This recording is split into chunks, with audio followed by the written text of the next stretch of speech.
সন্ধ্যায় নাস্তায় কিংবা হঠাৎ মেহমান চলে এলে 5 মিনিটেই ঝটপট তৈরি করে ফেলুন এই আলু দিয়ে নাস্তাটি।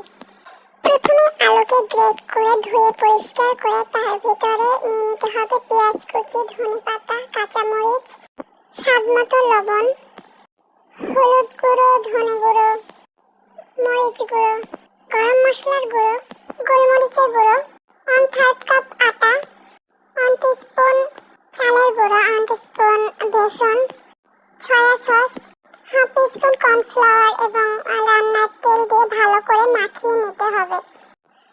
খুব ভালো করে মাখিয়ে নিতে হবে। মাখাতে মাখাতে দেখতে হবে এরকম আঠালো আঠালো একটি ভাব চলে আসবে, তখনই বুঝবেন মাখানো হয়ে গিয়েছে। এরপর চুলায় একটি ফ্রাই প্যান বসিয়ে দিয়ে তাতে পর্যাপ্ত পরিমাণ রান্নার তেল দিতে হবে। তেল গরম হয়ে গেলে আপনারা পেঁয়াজের শেপ দিয়ে এটাকে ভেজে নেবেন। এক এক করে আমি সবগুলো পেঁয়াজের শেপ করে ভেজে নেব। আমার ভিডিওটি যদি ভালো লেগে থাকে অবশ্যই লাইক, কমেন্টস এন্ড শেয়ার করবেন। আপনাদের একটি লাইক, কমেন্টস এন্ড শেয়ার আমাকে অনেক বেশি উৎসাহ দেবে। আচ্ছা, এবার রান্নায় চলে আসি। পাকোড়াগুলো উল্টে পাল্টে ভালো করে ভেজে নেব। ভাজা হয়ে গেলে পরিবেশন করুন। গরম গরম চায়ের সাথে এরকম একটি ভাজা পোড়া আইটেম আপনার ফ্যামিলি মেম্বার এবং মেহমানদের সামনে দিলে তারা তো খুবই খুশি হয়ে যাবে।